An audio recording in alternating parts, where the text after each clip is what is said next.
하나님 말씀 전하도록 하겠습니다. 오늘은 예수님께서 무리를 걸으신 기적에 대해서 나누려고 합니다. 지난 시간에는 예수님께서 보리떡 5개와 물고기 2마리로 5천 명을 이제 배불리 먹이신 그런 사건을 우리가 공부했습니다. 계속해서 우리가 지금 예수님의 기적을 쭉 이렇게 공부하고 있습니다. 예수의 기적을 쭉 공부하고 있어요. 어떤 분들은 그러실 거예요. 이 기적이 정말 실제 일어난 건가? 그런 회의를 가지신 분도 있을 거예요. 여러분 성경 읽으시면서 이 기적을 볼 때마다 이게 실제 일어날 수 있어? 이렇게 의심을 하는 분들도 있을 겁니다. 심지어 교회 다니시는 분 중에서도 그런 의문을 가지신 분이 계실 겁니다. 근데 저는 이런 얘기를 하고 싶어요. 여러분이 그것을 의심하시기 전에 먼저 여러분에게 질문할 게 있다고요. 그게 뭐냐면 여러분은 예수님을 누구라고 생각하는지 한번 질문해 보시라는 거죠. 만약 예수님이 소크라테스나 석가모니나 공자처럼 하나의 위대한 인간이시라면 여러분의 의심은 타당합니다. 합리적인 의심이에요. 근데 만약 예수님께서 이 땅에 오신 하나님의 아들이시다, 메시아다, 신성을 가지신 분이다, 이렇게 여러분이 고백한다면 여러분의 의심은 사실은 타당한 게 아니죠. 여러분 한번 생각해 보세요. 하나님의 아들, 신성을 가진 하나님의 아들께서 5천 명을 먹이시는 거, 그거 쉬운 일 아니겠습니까? 이거 어려운 일 아니잖아요. 모세시대 보면 하나님께서는요, 아무것도 없는 광야에서 만나와 메추라기로 수백만 명의 사람을 40년 동안이나 먹이셨어요. 그런 창조의 능력을 가진, 신성을 가진 예수님께서 빵 5개로 5천 명 먹이는 거, 이건 너무나 당연한 거죠. 그렇게 생각하면요. 무리를 걷는 것도 마찬가지입니다. 하나님의 아들께서 무리를 걷는 게 당연하죠. 오히려 물에 빠지는 게 이상하죠. 당연하지 않겠습니까? 그러니까 예수님이 누구신지를 우리가 알게 되면 이 기적에 대해서 우리가 새롭게 보게 되는 것이죠. 그리고 중요한 건 뭐냐면 기적 자체가 아니라는 거예요. 기적이 무엇을 보여주느냐, 이게 중요한 겁니다. 다시 말하면 기적 자체보다 기적의 목적이 중요하다 하는 것이죠. 그래서 요한복음은 예수님의 기적을 뭐라고 합니까? 표적, 영어로 사인이라고 하죠. 그러니까 예수님의 기적은 그 기적 자체가 중요한 것이 아니라 그 기적을 통해서 사인을 보여주는 거예요. 뭔가를 보여주는 것이다 하는 것이죠. C.S. 루이스는 기독교인들에게 있어서 가장 중심적인 기적은 성육신 사건이다 이렇게 얘기해요. 하나님이 인간이 되셨다. 이 인카네이션이 기독교의 기적 중에 가장 중심적인 기적이다. 센트럴 미라클이다 이렇게 얘기합니다. 그래서 C.S. 루이스는 인카네이션을 the grand miracle, 가장 위대한 기적이다 이렇게 얘기합니다. 무슨 얘기냐 하면요, 결국 예수님이 행하신 모든 기적은 예수님의 성육신 사건을 보여주는 것이다, 드러내는 것이다, 그런 얘기입니다. 우리가 지난 시간에 살펴본 오병의 기적도 마찬가지죠. 이 기적은 뭘 가르쳐 주는 거예요? 예수님이 하늘에서 오신 생명의 빵이시다. 그래서 그분에게 가는 자는 절대 굶주리지 않는다, 이걸 보여주시는 거죠. 나사로를 죽은 자 가운데 살리신 기적도 마찬가지입니다. 예수는 부활이요 생명이시다. 그분을 믿는 자는 나사로처럼 우리도 영원히 살 것이다, 부활할 것이다, 이걸 보여주는 것이죠. 예수님이 단순한 인간이 아니라 하나님의 아들이시고 메시아라는 사실을, 이 성육신의 사건을, 이 땅에 오신 하나님이라는 것을 보여주는 것이 예수님의 기적이다, 이렇게 말씀드릴 수 있는 것이죠. 결국 오늘 예수님께서 무리를 걸은 기적 역시 결국은 예수님의 성육신 사건을 이렇게 드러내주는 겁니다. 예수님이 누구신지를 우리에게 보여주는 겁니다. 같이 한번 본문으로 들어가 보겠습니다. 예수께서 즉시 제자를 재촉하사 자기가 무리를 보내는 동안 배 타고 앞서 건너편 벳세다로 가게 하시고 무리를 작별하시니 기도하러 산으로 가시니라. 자, 오병의 기적이 지난 시간에 일어났잖아요. 일어난 다음에 예수님께서 이 제자들을 먼저 보내요. 저 건너편 벳세다로 먼저 보내요. 그리고 홀로 남으셔서 이 무리들을 이제 배웅을 하십니다. 작별하게 하시는 거죠. 이게 쉬운 일은 아닙니다. 장정만 5천 명이니까 어린아이 여자까지 하면 최소한 10,000명이 넘는 사람들을 집으로 돌려보내는 거, 이게 쉽지 않은 겁니다. 그 과정에서 많은 실랑이도 있었을 거예요. 실제로 요한복음 보게 되면 그 과정에서 예수님을 왕으로 막 삼으려고 하는 그런 소동도 벌어집니다. 이런 걸 정리하면서 이 사람들을 다 집으로 보내는 거 이거 쉬운 일이 아니에요. 근데 예수님께서 이것을 몸소 직접 하십니다. 이 뒤처리하는 것을 제자들에게 안 맡기고 직접 솔선수범해서 몸소 하십니다. 얼마나 흠모할 만한 예수님의 인격인지 모릅니다. 그리고 나셔서 예수님 어디로 가십니까? 산으로 가셔요. 뭐 하러요? 기도하러 산으로 가십니다. 무리를 다 보내고 제자들을 먼저 보내고 홀로 산에 가셔서 하나님과 기도하십니다. 하나님과 독대하는 시간을 가지시는 거죠. 그러니까 예수님에게 있어서 이 사역을 하는 것, 이 사역을 하는 것은 당신의 에너지를 이렇게 쓰는 거죠. 밖으로 쓰는 거죠. 근데 홀로 하나님과 기도하는 것은 뭐예요?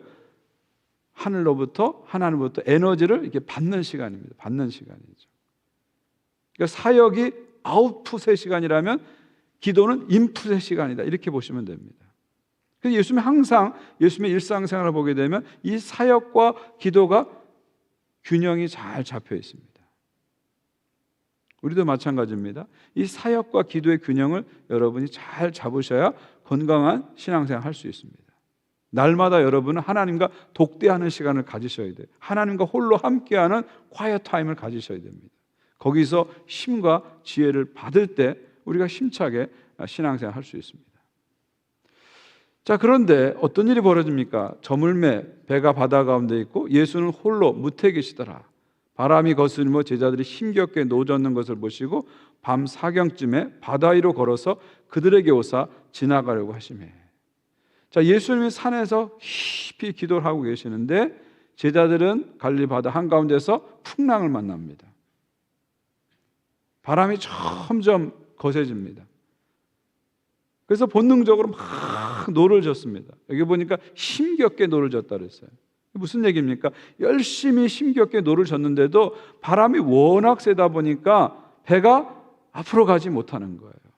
앞으로 가지 못하는 거예요. 그리고 완전히 이제 배가 물에 빠질 그런 절대절명의 위기에 처하게 되는 거죠. 근데 마가복음을 보게 되면 친절하게도 그때 시간이 몇 시쯤인 것을 얘기해 주고 있어요.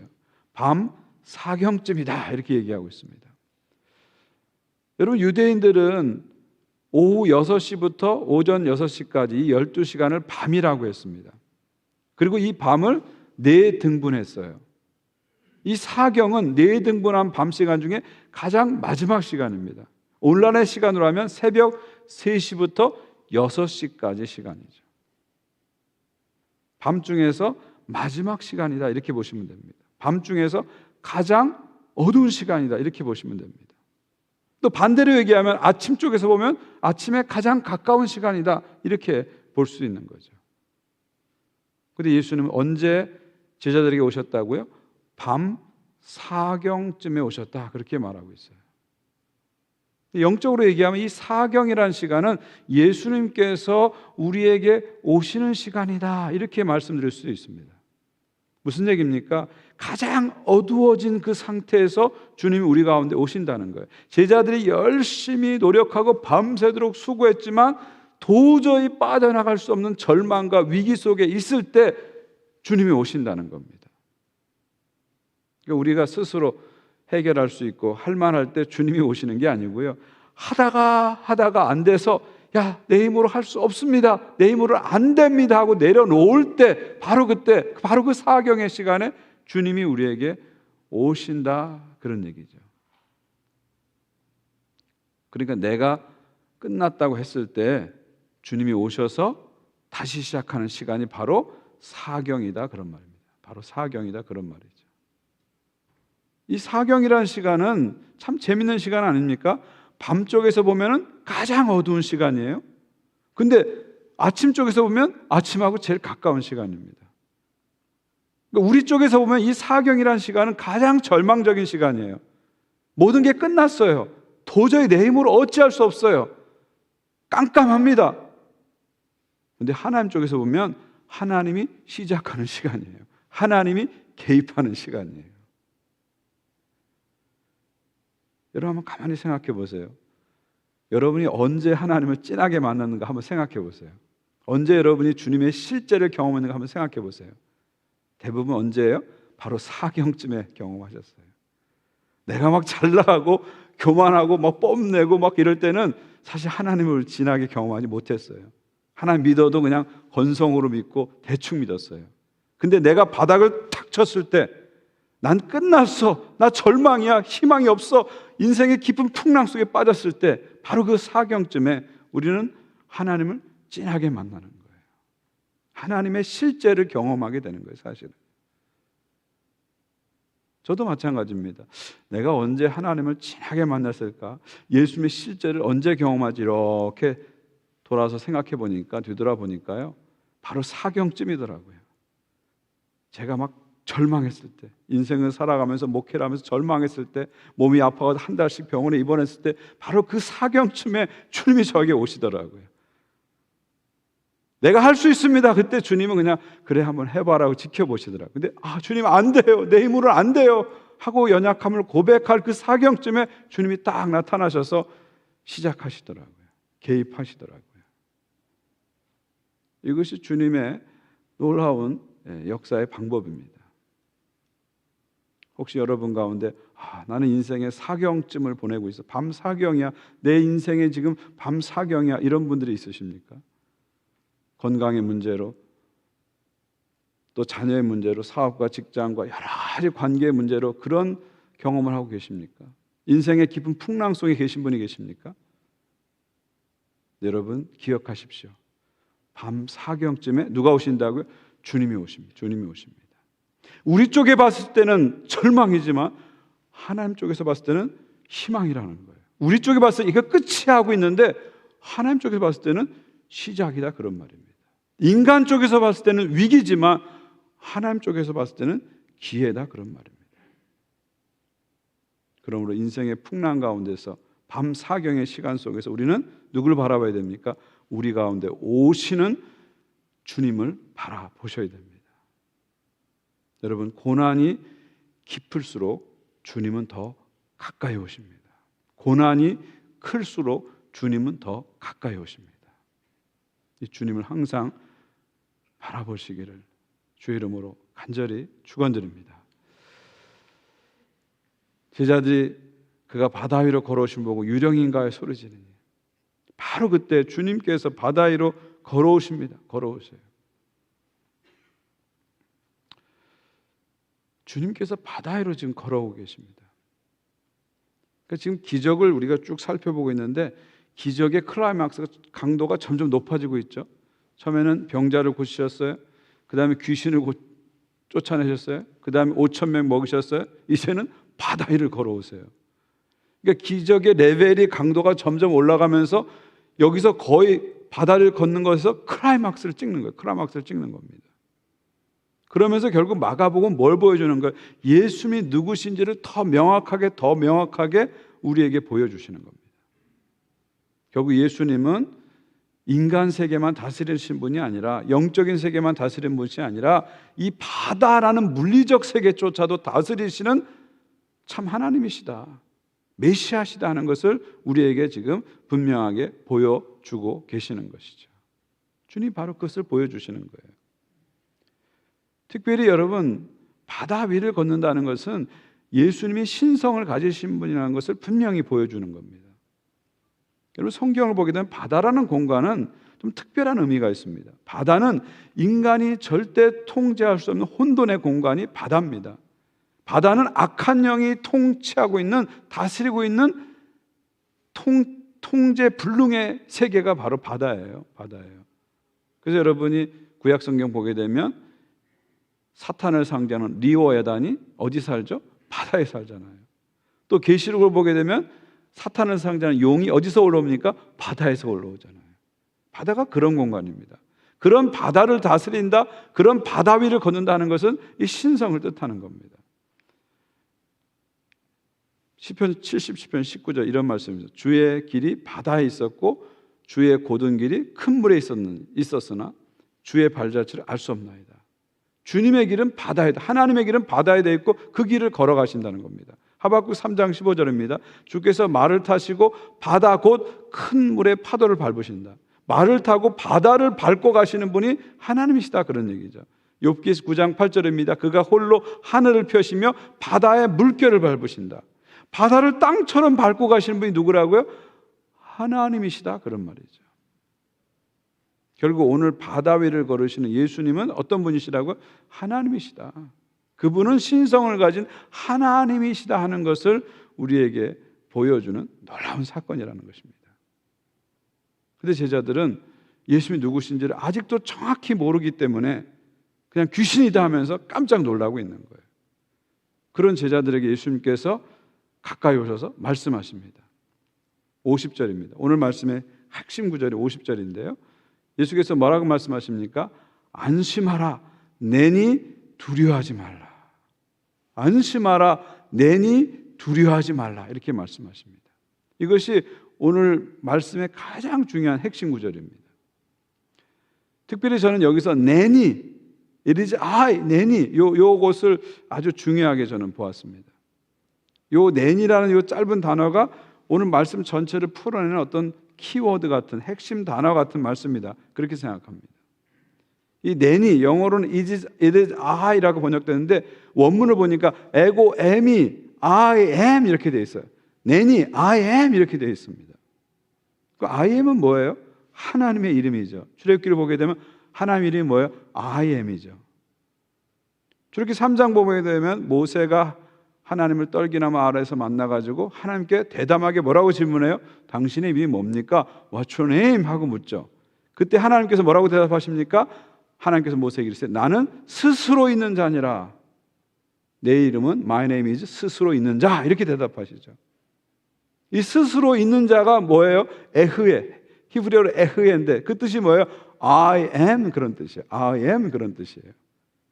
이 에흐에가 3인칭 단수로 바뀌어서 야훼, 여기다 아도나이라는 모음이 들어가서 여호와 이렇게 부르게 되는 거예요. 그러니까 하나님의 이름 뭐라고요? I am, 이게 하나님의 이름이에요. 그래서 영어 성경에 이제 I am, 하나님이 I am이에요. I am has sent me to you 이렇게 되죠. I am이 하나님의 이름입니다. 그러니까 모세가 What's your name? 그랬더니 하나님이 My name is I am 그런 거예요. I am이 하나님의 이름입니다. 그러니까 떨기나무 아래서 I am 하시면서 당신을 보여주신 하나님께서 이번에는 풍랑 가운데 나타나셔서 에고 엠이 I am 하시면서 난 하나님이야 하고 나타나신 거죠. 그러니까 풍랑 가운데서 만난 예수님은 누구시라고요? I am, 하나님이시다, 여호와시다, 창조주시다 하는 것을 우리에게 보여주시는 거죠. 결국은 오늘 무리를 걸으신 이 사건을 통해서 우리는 뭘 발견하는 거예요? 성육신 사건을 다시 발견하는 거죠. 아, 예수님은 그냥 인간이 아니라 이 땅에 오신 하나님이시구나, 이 땅에 오신 하나님의 아들이시구나, 이 땅에 오신 메시아시구나 하는 것을 이 사건을 통해서 명확하게 분명하게 알게 되시는 거죠.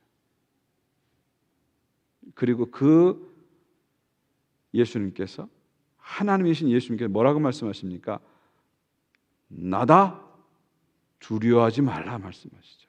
나다, 두려워하지 말라 말씀하시죠. 무슨 말이에요? 나다, I am, 나는 하나님이니까 두려워하지 말라, 그런 얘기죠. 나다, 나는 하나님이니까 두려워하지 말라 말씀하시는 거죠. 나는 하나님이다. 풍랑 가운데 있는 제자들 향해서 I am, 나는 하나님이다, 두려워하지 말라 말씀하시는 겁니다. 바로 그 주님께서 오늘도 여러분 한 분 한 분에게 오셔서 말씀하시죠. 나다, 두려워하지 말라. 내 하나님이니 두려워하지 말라. 네가 어떤 환난 가운데 있을지라도, 네가 어떤 풍랑 가운데 있을지라도 하나님이신 나 예수는 너와 함께하고 있다. 너를 붙잡고 있다. 너를 절대로 놓지 않을 것이다. 분명하게 약속하십니다. 할렐루야. 여러분, 믿음의 강도보다 중요한 것은 믿음의 내용입니다. 내용. 믿음의 내용이에요. 우리는 자꾸 믿음의 강도를 따져요. 내가 얼마나 큰 믿음을 가졌는지, 얼마나 센 믿음을 가졌는지 자꾸 그걸 따져요. 그리고 서로 믿음 갖고 자꾸 비교해요. 근데 사실 여러분, 우리는 서로 믿음 갖고 비교하고 막 정죄하고 그러는데 주님 입장에서 보면 다 고만고만한 거예요. 다 겨자씨 하나 같은 아주 작은 믿음, 볼랑말랑한 그런 믿음이에요. 믿음 갖고 비교할 필요가 없습니다. 믿음 갖고 자랑할 필요가 없어요. 믿음 갖고 서로 정죄할 필요가 없습니다. 중요한 것은 우리의 믿음의 강도가 아니라 우리의 믿음의 내용입니다. 믿음의 대상이에요. 정말 내가 누구를 믿고 있느냐, 이거를 분명히 알아야 됩니다. 내가 믿는 분이 누구라고요? 예 하시는 분, 하나님이시구나. 예수 그리스도는 이 땅에 오신 하나님이시구나. 그 하나님 되신 예수께서 나의 삶 속에 오셔서 두려워하지 말라 말씀하시는구나. 이 두려워하지 말라고 말씀하신 이분이 하나 인간이 아니라 전능하신 하나님이시구나, 창조의 능력을 가신 하나님이시구나 하는 것을 우리는 분명히 알아야 됩니다. 우리가 믿는 믿음의 대상이 누군지를 정확히 알아낼 때 우리는 더 이상 흔들리지 않게 되는 거죠. 폭풍 가운데서도, 풍랑 가운데서도, 그 어떤 환난 가운데서도 흔들리지 않게 됩니다. 그리고 그분의 손을 붙잡고 우리는 앞으로 걸어갈 수 있는 것입니다. 오늘 주님께서 우리에게 오셔서 나다, I am 하시면서 두려워하지 말라 말씀하십니다. 이 음성을 듣고 주님의 손을 잡고 다시 일어나는 여러분 되시기 바랍니다. 특별히 내 인생의 사경이다, 나는 끝이다, 절망이다, 자꾸 그런 생각을 가지시는 분이 있다면 주님을 여러분의 삶에 초청하시기 바랍니다. 바로 그 시간이야말로 주님이 개입할 수 있는 시간입니다. 주님께서 다시 시작할 수 있는 시간입니다. 주님과 함께 위대한 시작이 여러분의 삶 가운데, 위대한 희망이 여러분의 삶 가운데 펼쳐지기를 우리 주 예수 그리스도의 이름으로 축원드립니다. 하나님 아버지 감사합니다. 오늘도 풍랑 가운데서 바다 위를 걸으신 예수님 만나게 해주셔서 감사합니다. 그리고 그 예수님이 그냥 인간이 아니라 이 땅에 인간의 몸으로 오신 하나님이시라는 것, 메시아라는 것을 다시 한번 알게 해주셔서 감사합니다. 그리고 주님께서 우리에게 오셔서 나다, 두려워하지 말라 말씀해 주셔서 감사합니다.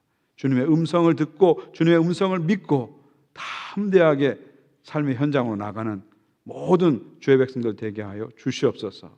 특별히 인생의 절망 가운데, 밤 사경 가운데 있는 주의 백성들을 기억하여 주옵소서.